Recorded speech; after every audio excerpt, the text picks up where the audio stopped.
The Game of Zen explores the often overlooked ways in which professional, personal, and spiritual growth are interrelated. We dive deep into the life teachings of the Buddha and the mindfulness practices of Zen, revealing how they can help us dramatically expand our possibilities for wholehearted work, life, and play.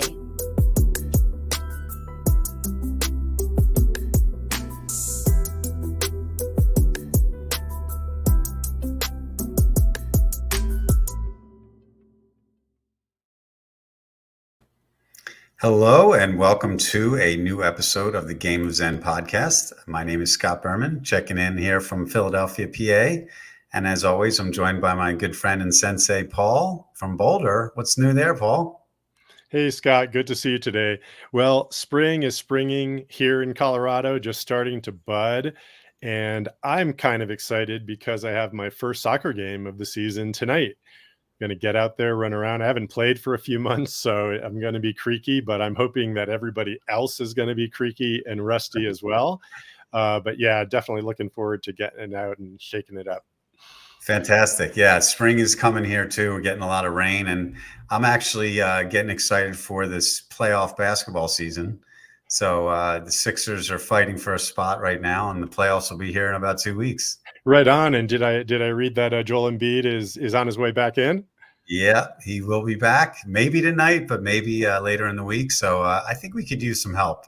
Good luck, Scott. You know I'm a Knicks fan, but I got nothing to root for there. So good luck to the Sixers. Thank you, buddy. Thanks. Cool. Well, I'm really excited about today's episode because the title is "The Third Poison: Overcoming Ignorance." And this is a very broad subject in Buddhism, and it really leads to a lot of answers and also a lot of suffering. So, we'll start off with a broad question, Paul. Like, what did the Buddha say about ignorance? Yeah, ignorance was a really key teaching of the Buddha. We've talked about the cause of suffering as the Buddha identified it, which is attachment, right? That's the second noble truth, and attachment manifests in three different forms: as craving, aversion, and then also ignorance.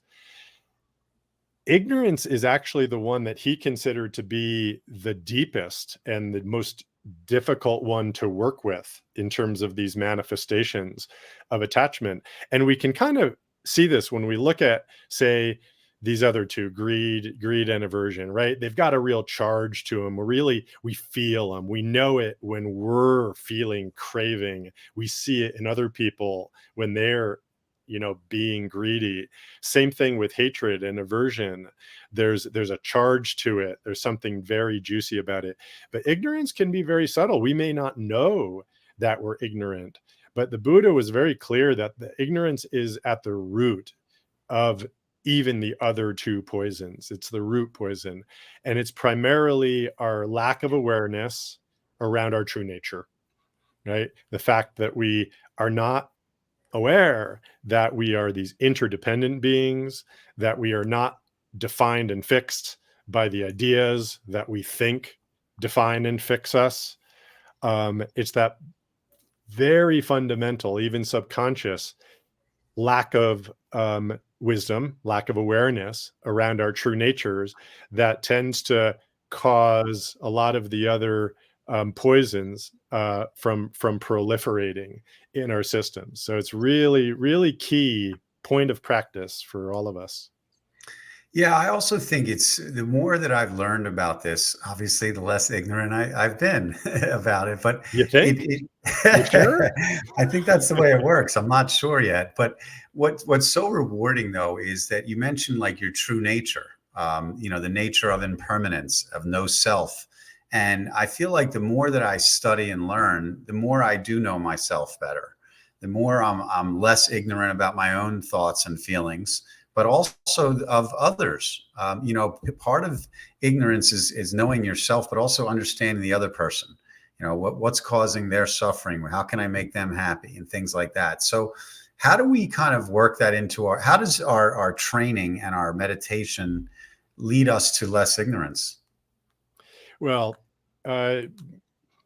meditation is a path of insight, right?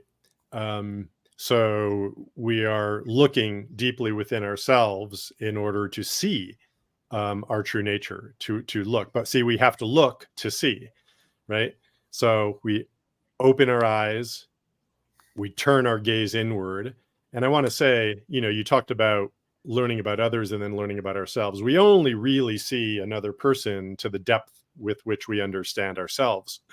If we feel we are a certain way, then that's what we tend to see other people being. But as we become more intimate with who we are and how our self constructs itself and how it is drawn in certain ways, how we have preferences and we defend these preferences, how we're unconscious about certain things, how our defense mechanisms come up. As we see those in ourselves, then we can see those in other people. But we're not going to see them in other people if we don't see them in ourselves. Okay, it goes hand in hand. So we turn our gaze inward, we study ourselves, and that's the looking part, right? We pay attention to something specific, which is what's going on within our own bodies and minds.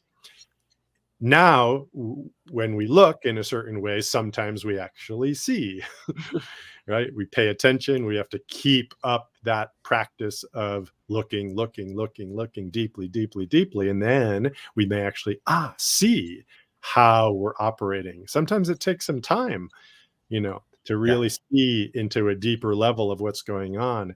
And that produces that insight, which can then help us to have wisdom and act more compassionately. This is where the word practice comes back to me, talking about practice. This is the more that you practice, the more you learn how to deal with these things. And it's an ongoing thing. It's not like you figure everything out one day and then you're good to go, because there's always something more to learn. So this is what I also find interesting, is that as I've gotten older and I've been in more business environments and had my children have gotten older, I've learned a lot of new things.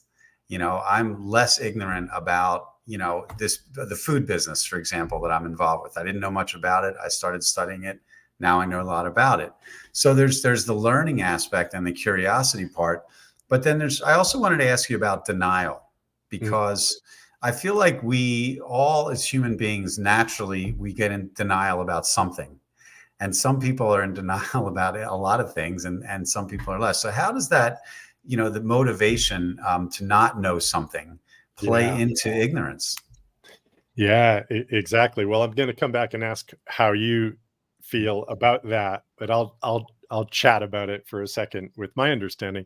So there's a couple of levels of ignorance or forms of ignorance that I think is helpful to appreciate. There's the one where you just don't know something, right? So it's opposed to knowing something, and you talked about that, and then you can learn about that thing you don't know, and that helps you develop a richer understanding of the world and how to live, you could say. There's also that ignorance, which is kind of an inner turning away, an inner lack of awareness. You're just not aware of reality, of what's going on. All right. Now, what's causing us to not be aware? Well, we could be asleep, we could just not be paying attention to something. But very often, the reason we're not aware is that we, at some level, choose not to be aware. We choose not to look at something, and there are difficult things that we don't want to look at. It could be things out in the world like conflict and abuse and violence, but it also could be things within ourselves, those areas, the vulnerabilities, the pain points, the qualities in ourselves that we don't like, that we don't want to look at. And so inside there becomes this turning away, all right? And almost like a willful ignoring. If you think of ignorance as being ignoring, I'm simply not paying attention to, behind that, there can be a drive to not do that, a turning away, an avoidance of that. And this can be very subtle. Now, where does denial come in? Well, denial comes in when we create a story that sort of justifies us not doing this. It can be, well, I don't have to look at this because it's not important.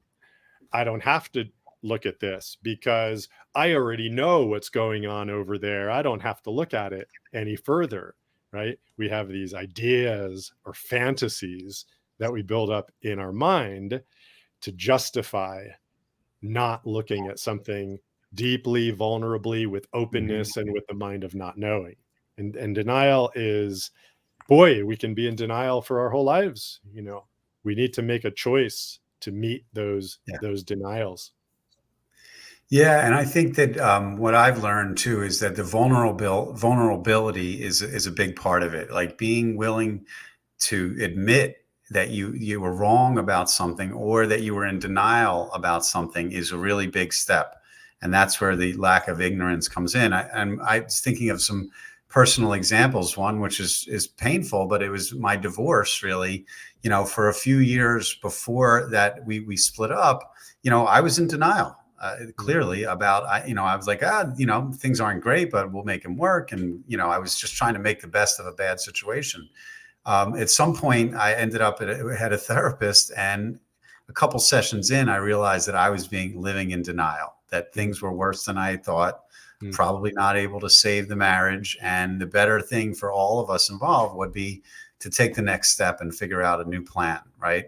But, now that I look back on it, I'm grateful that I took that step. I know some friends who are in long-term marriages that are not thrilled and they're in denial about it. And I use my own experience and say, listen, at some point, just admit it to yourself. Like, can you make it here, or is this not going to work out? So I think that it's also just being vulnerable and admitting that maybe, things didn't work out the way you expected them to. We all have grand plans. And this also goes as being an entrepreneur, when you're in a business. And, I wanted to ask you about your business career. How often did denial and ignorance come up and help you make decisions? Frequently, Yeah. more frequently than I wished, right? There's that first level of ignorance where you don't know something.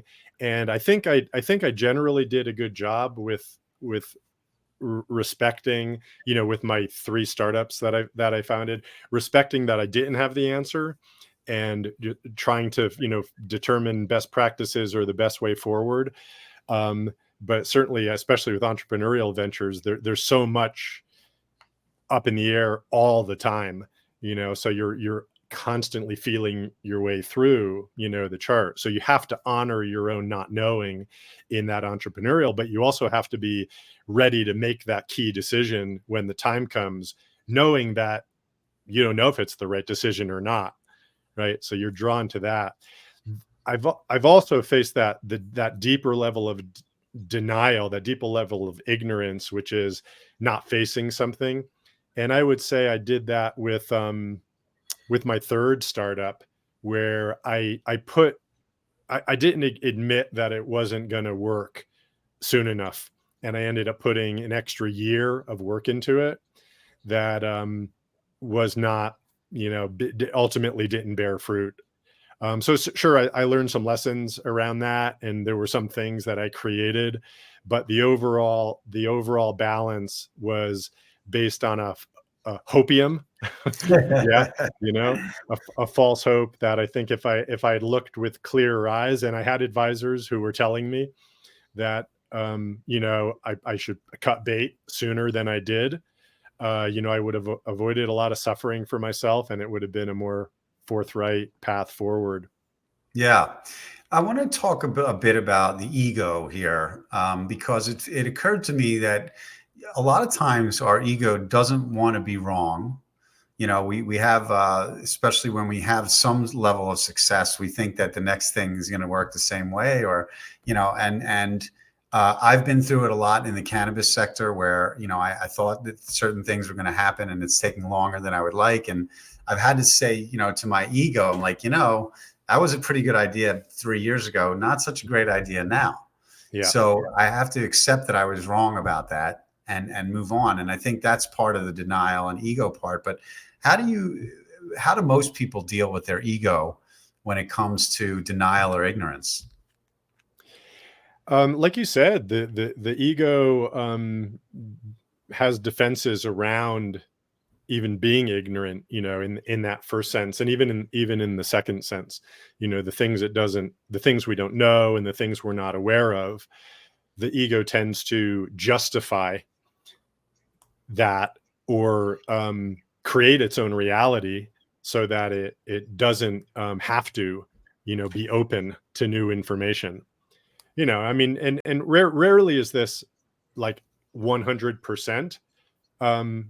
You could say, though, this is kind of interesting. If anyone has ever like interacted with like a raging narcissist, okay, and I really am sorry if you have, but someone who's just really full on NPD, narcissistic personality disorder, really, there's a quality of just being completely locked in, with that narcissistic syndrome.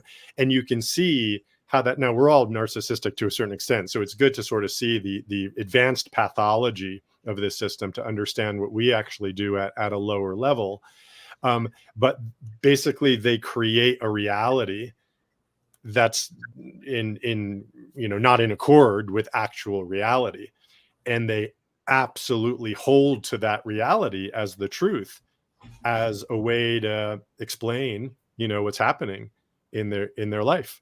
And there are public figures, as we know, who basically do this. They say these things that are like completely crazy, they're bonkers. Yeah. They're simply not true, but they actually truly believe that they're being persecuted Yeah.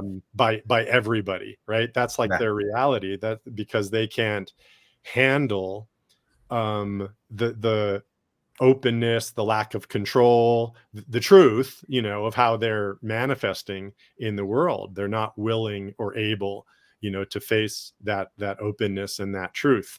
So that's how the ego works. It Yeah. works in a very, kind of, in a sense, nefarious way there, but we all do that to a certain extent. I wanted to talk about the world and for a second, and our country, because I do think that ignorance is a root cause of a lot of the suffering that we have in the world today. And we can see it manifested in politics. We could see it in wars and conflicts around the world that are heating up now. And I feel like we have a lack in America of what the rest of the world thinks. Sometimes we live in this bubble where we think we know everything's the best here, and it's not true. And so I think that how do you see ignorance affecting like world issues and society, coming together on more things? Yeah, it's kind of institutionalized and amplified in our modern culture, the way actually all the three poisons are. I heard a great kind of perspective put forth by my colleague as a Zen teacher. David Loy is his name. He's got great books and great teachings. And he said the poison of greed is amplified and magnified by a lot of our competitive capitalist institutions, right? The form of capitalism that we have right now can do that. The poison of hatred can be magnified and amplified and reinforced through our military industrial complex, right? At an institutional level. And then I do see that this poison of ignorance is actually magnified and amplified and weaponized through our, I'm going to call it our informational ecosystem. You could call it the media industrial complex, but that might put too fine a point on it. I mean, it includes all of our media, but it also includes social media. It includes all of the, the web of information channels that are feeding our cultural sphere, that kind of cultural spiritual dimension of our social fabric, whether it's national or global, at all of those levels. And there's all sorts, obviously, as we know, disinformation campaigns that are going on. There's deepfakes, that are getting more and more accurate. There's more and more question around what reality is, and this wobble, in the epistemological space. So I believe that ignorance is being, amplified very greatly. Now let's actually look at these two versions, or these two aspects of ignorance that I was talking about, right? In terms of, what we know, actually we can know a lot more because of the open information channels but we are less and less, firm about the truth content of that. So that's all being kind of problematized. You could say knowledge is increasing and ignorance is increasing at the same time, right? And also with awareness, we're aware of more and more social media. Wow, we see how people live, what they're experiencing all around the world. But also, is it true? Is it real? What are we turning away from? Are there things that we're not paying attention to because we're being distracted by other things? Okay. So everything is being amplified and escalated. I think social media is a fascinating subject because I agree with you that there's a lot of good things that come from it. A lot of things, I now have a encyclopedia in my pocket. It's called Google. Anything I want to learn, I just put it in there and I get information, right? So I'm less ignorant about something. I also love social media because I love connecting with people and I use it a lot for work. I'm also well aware of what it's done to young people in our country and the algorithms that are especially harmful sometimes because they're just showing you things that they want you to listen to. Obviously, there's a whole controversy now about TikTok and the Chinese government owning it and things like that. And so I feel like social media causes more ignorance and then solves some ignorance too at the same time. Yeah. Right. Yeah. So how do we know the difference really? How do we tell what's real and what's not? And I guess it's different for every age group too. It is different for every age group because the teens and below, they're developmentally, they're still developing in a sense neocortically. I think the wisdom that applies across the board is to question everything, right? To maintain that mind of not knowing, and really not jump to confirmation by, not jump for confirmation, not jump to conclusion, not jump to definition, right?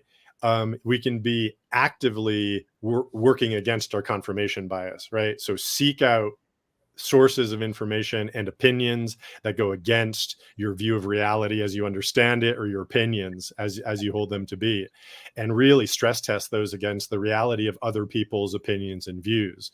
Okay, that's really those are all, I guess those are the two most important things I would say. I think curiosity is an antidote to ignorance in a lot of cases. I love learning. I love television and books and magazines and newsletters. And, to me, I get a broad sense of the world from a lot of different things. So I'm genuinely curious about other people's opinions. And I think that leads to less ignorance. There's still a lot more for me to learn. I'm curious about a lot of things, but I mean, just the more that I learn about this whole process and Buddhism and Zen and mindfulness, like that's been my curiosity about that has led to a lot of learning and growth as a person. Right. So I think that if we could get everybody to be more curious and listen to more things, I think there would be we would come together more as a society. Right. Yeah, I absolutely agree. And curiosity, it might have killed the cat, but they've got 9 lives. So, Exactly. So they can expend them, and that openness, to experimentation, to new things, it's really essential. It's a real saving grace, for anybody in their life, is to continually open yourself up to new and to be, to find joy in that is what you want to cultivate that. And we have so many sources of learning, with the internet. It's like everything we can dive into. And even I don't want to make it like too big a thing too. It's like just being curious about what's in front of you, right? About the person who's talking to you, right? To maintain curiosity about how they're feeling or what their life is about. These very simple everyday openings to what is in front of you. It gets back to what I was saying at the beginning. The first thing is just look, open your eyes and make the choice to look, and then keep looking. And then maybe you see something, and then you keep seeing, all right? You keep doing this. That's the spirit of curiosity that will really, transform our ignorance actually into wisdom, because that's what the project here is, you could say. Yeah. And I know we've talked previously about deep listening, on the podcast, and that's to ourselves, but also when we're in a business environment, to everybody that you work with. And I think that the better you become as a listener, the better you can be, less ignorant about them and whatever's going on in your company. Or it could be with a vendor or a client, so really listening to what they're saying, you start to learn something about the other person. So I think that is part of the cure for ignorance, is really like listen deeply, right?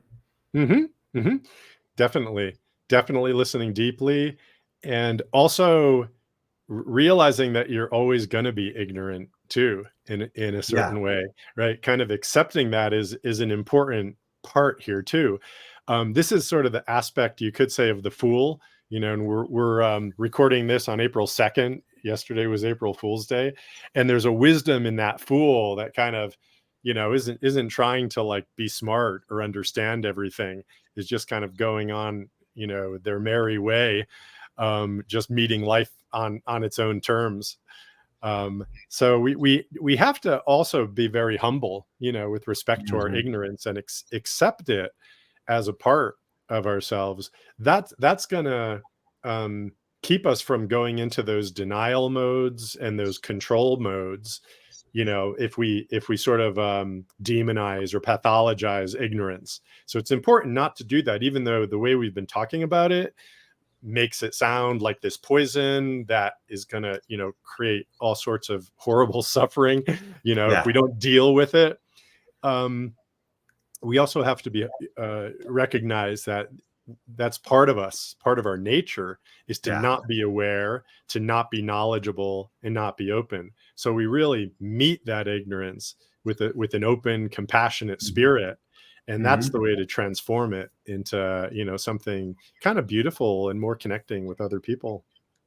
Yeah. And by the way, Paul had a great newsletter yesterday about foolishness that I really enjoyed. So go over and check out the Zen at Work newsletter if you get a sec. I also want to talk about travel and about, moving away from your home base, wherever it may be. I found that, the course of my life, like every single time I go somewhere different, I learn something about the place, the people, the culture. I come back a little bit different. And I've been fortunate enough to travel a lot of places. I've also been fortunate to send my kids to around the world for different things. And I feel like they've grown and matured a lot from traveling, especially out of the country. So how does that play into learning and growing and, less ignorance? Yeah, I remember this quote I saw. I don't remember who said it.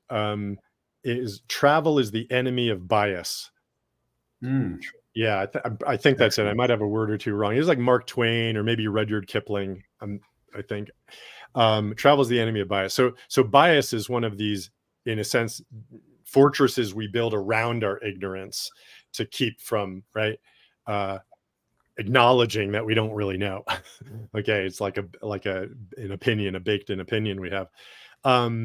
So travel is exactly, this amazing antidote to actually meeting the world on its terms, not on your terms, right?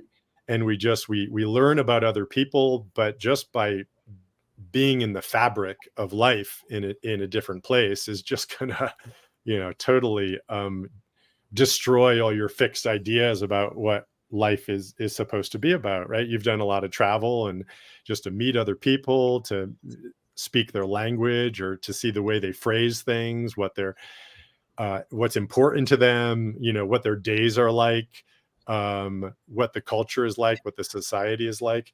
It just radically, shifts your biases and your unconscious ideas about lots of things. So super important. It really gets at the question of how do we become aware of our ignorance? How do we become aware of our bias? How do we become aware of our denials? Right? It's very hard actually to do this, because we get locked in and we think this is the way things are. And there's like like I've been talking about, there's an incentive to keep those things up from the ego. Well, the way I see it is, the way we become aware is that we have a clash with reality. Something kind of opens our eyes. It's like, well, when our view doesn't conform with reality, at a certain point, there can be, and hopefully will be, some kind of a clash there. And if you can take that clash, not to mean, God damn it, that person they're a jerk, they're an ass, these people are not living the way they're supposed to, right? Hold your position about reality, but actually take it to be, holy cow, maybe maybe it's my ideas that are wrong, not like this entire culture or this entire gender or this entire race, whatever your biases may be, this entire town. You have an opportunity. You could say too, I mean, I see, like, say, the Me Too movement, or our, awakenings that are really in strong waves here now, in these last 10 years.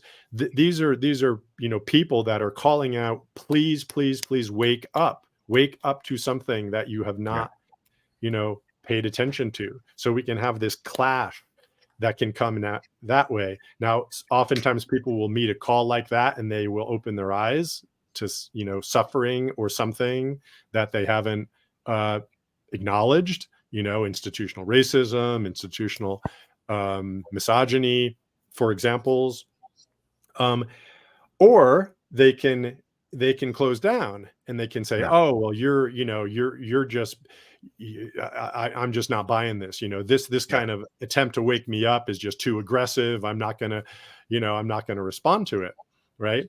And so there's a counter movement, against that kind of form of discourse, you could say.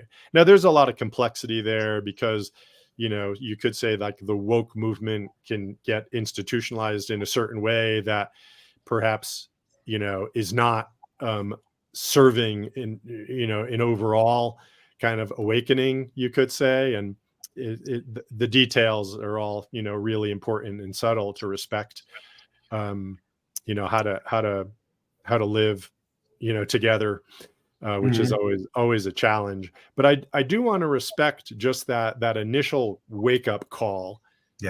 Oftentimes we need a wake up call to get out of our fixed beliefs. And you brought up a term called blissful ignorance before, which I thought was interesting, because I think that a lot of people are inclined to, ignore things at their own peril. And I also wanted to bring up physical health. A lot of what we've been talking about is mental and thoughts and feelings, but being aware of your physical conditioning and potential problems. We're all going to get older and have something go wrong, right? Being ignorant, a lot of people don't pay attention to things. They don't go to their regularly scheduled appointment. They don't get their scans, and things, happen that you don't necessarily know until all of a sudden, like you said, something happens. It's like, oh shoot, I better go see a doctor about this. I know a lot of, men who are like, I'm fine, I'll get my colonoscopy, I don't need it, whatever. It's like, no, go get it now, because it could save your life, right? So this is a little message to our listeners: get your colonoscopies and your CT scans, right? But as far as physical things go, like how do we get healthier by being less ignorant?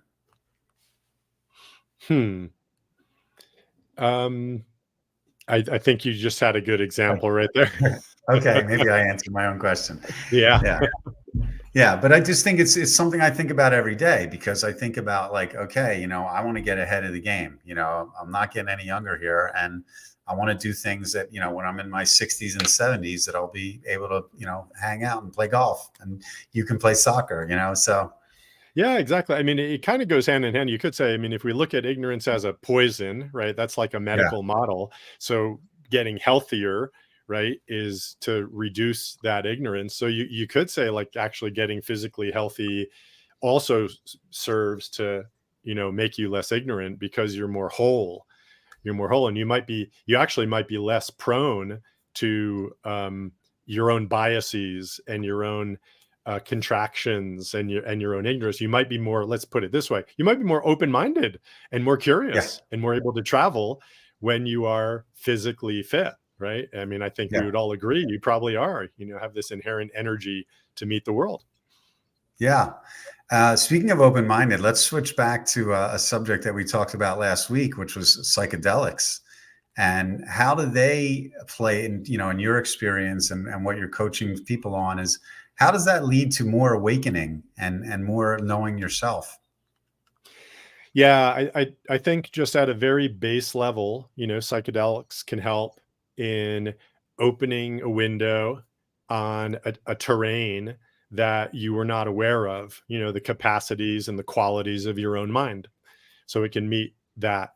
You become aware of a landscape of your body mind, which you may not have realized was there. And so right from the beginning, those initial experiences um, can work against, toxic ignorance by giving you a greater appreciation, of what's going on in your own life. And then, proceeding with that, things like microdosing, can maintain your capacity for awareness. They can keep, you could say, like, kind of keep those windows open, keep them open so that you become more and more aware. Now, the way I look at it, and I think I shared this in that episode, is, you can do this with meditation too. That's what meditation is all about, is to open these windows, open these doors, knock down these walls, and then live in the openness and the truth and the fullness of who you really are. Right. So in a sense, those psychedelics are just a way to go about helping with that process. Yeah, and I think there's there's no one right answer, of course. There's Yeah, right. not psychedelics certainly aren't for everyone. Some people don't like meditation or mindfulness either, but I think that everyone can, the more that you recognize ignorance and pay attention to it, it could be very little subtle steps. You mentioned it earlier. It could be a subtle thing. And if you just have the open-mindedness of, hey, I want to learn something new about myself or about this other person, that leads to less suffering, right? Yeah.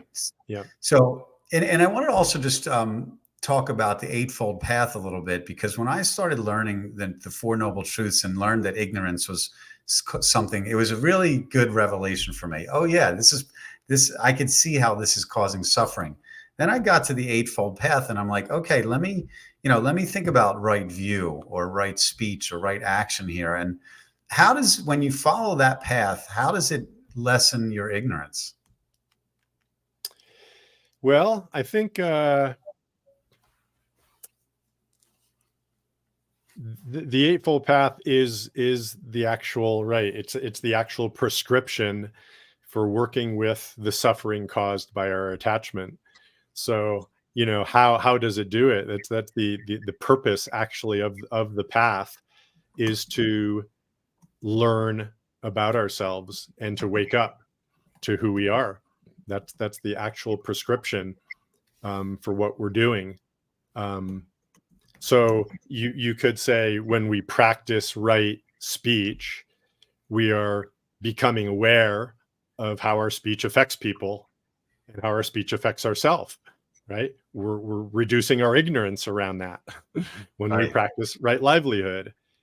And it's a practice, right? We really have to look at it. It's not like, oh, we do it this way. This is how you practice right livelihood. You check, you do these things. No, it's a practice of discernment. What is right livelihood for me, for every person individually. So you practice it, and then you see, oh, this is the way to live more wholeheartedly, the way to live in a way that's more in accord with reality, that produces less suffering. So your ignorance is being reduced, because before you didn't know that. We worked in a way that wasn't wise, that didn't have insight. We didn't know that. We didn't mean to create suffering for ourselves and others. Some people do, but most of us don't. We don't want to do that, but our behaviors and our autopilot mechanisms do that. So, and we're doing that out of ignorance. So we learn. It really is a path of learning. It's a path of learning and growth, and things become, more wholehearted and holistic. I want to add this too. It's an infinite path. The way you're on a path of, say, reducing your ignorance, becoming more wise, becoming more wholehearted, is that the path extends infinitely in front of yourself. Right? There's Mhm. no end. There's really no end to the path. And you may find this, and I think everybody, the listeners, can connect with this. If you ever found something that you just really dig, like you're really passionate about, it could be cooking, it could be music, it could be a certain subject that you're interested in, poetry or travel, adventure, whatever, something like this that you just, and maybe you've learned it at an early age, it opens up to you as like, wow, I can do this for the rest of my life. There's no Yeah. end to this. I can do Yeah. this forever. And that excites you. That's, you're on a path of reducing your ignorance, because you're never going to master it. Yeah. Right. But you're going to be able to explore this really vast domain. That's the truth. Yeah. Yeah, I was thinking about two things happened during the early days of COVID that were pivotal for me. One was meeting you and starting to work with you, and the other was cooking. Actually, I figured I was going to be home for a while. Let me start to look at a recipe, and I was like, my daughter was cracking up. I'm like, I went to the market and brought a recipe, and actually the food came out better. Mhm. Hallelujah. It's like I'm a very average cook, but I got better at it because I concentrated more on it and I learned something about it, Mhm. So I think there's all these little things that you can do in your life to really learn something new and get better at it, really. And you're right, it never ends. Yeah. Yeah. When we wake up to the immensity and richness of a certain subject, uh, then that's the doorway, to a really joyful life, is to step forward. And that's the path of transforming ignorance. It's actually to the meeting what you don't know with that spirit of curiosity and learning and development. And then when you have that kind of wake up, if we all have the opposite, right? It's like, okay, I want to figure this out. I want to master this Yeah. subject, right? And then oftentimes, like, okay, now I've got my opinion on it. Okay, Yes. now I know how to do this thing, and it's closed down, right? We might think we've got it going, but it's not. Now the ignorance is really taking over when we think we really have it mastered. Right. And there's always something more to learn, that's the beauty That's of it. life. There's Yeah. always another book to read. There's always another place to travel to. And, I just want to encourage everyone to just spend time working on yourself as much as you can, because it leads to less ignorance. And it also does help you with the world, your everyday activities. Yeah. Find the thing you love to do and do it as often as you can, daily, if you can. And with that spirit, try to apply that spirit to all aspects of your life. And that Yeah. will be the antidote to ignorance. Oh, that's fantastic, Paul. I think that's kind of a good place to wrap it up today. We will be talking on future episodes about greed and aversion too. Because I think that when you look at those three things together, the better you are at handling them, the more your enlightenment goes up, right? I mean, you just but it's a practice, right? Yeah, it goes from like 6 to 8. It's really, Yeah, yeah. yeah, doesn't go away. Yeah, but anyway, Paul, anything final to add today? Oh, it's just been a pleasure to chat with you today. It's the day after April Fool's Day, so we didn't play any April Fool's jokes on each other or our listeners, which is good because I'm terrible at them. Yeah, me too. Yeah. Cool. Fantastic. Well, thanks, Paul. We want to also remind you to check out Paul's website, Zen at Work, and sign up for a coaching session. Like and subscribe to our podcast wherever you listen. And we will be back soon with a new episode. Thanks again for listening. Yeah. And actually, Scott, I'll just jump in and say I'm in the midst of doing one-on-one work and also running these catalyst groups, which I'm having a lot of rich work with. So if you're interested in working with me one-on-one, or these catalyst groups I'm putting together where we do deep dives into our vows to self-work and we share with others on the same path, it's some really powerful work. I'm really enjoying working with it. So if you're inclined to work with me on those things, I invite you to reach out on my website and get a discovery call together with me. I'd love to chat. Yeah, the Catalyst group has been excellent. I really am enjoying it. And it's really been great to meet the other folks in the group. And we are going to have an episode down the road too about groups and working with other people and learning from other people, which is also a way to cure some ignorance. It's really essential. Yeah, it really is to kind of support each other and sometimes to let our, we don't know we're ignorant until somebody tells us. So yeah, awesome. All right, cool, man. Thanks again. And we will see you all again soon. Good to see you, Scott. Thank you for joining us on this exploration into Zen Buddhism and its transformative influence on work and life. We hope you'll subscribe, share, and comment wherever you get your podcasts. May your journey be one of continuous growth and mindful living. From all of us here at Game of Zen, wishing you peace and prosperity on your path ahead.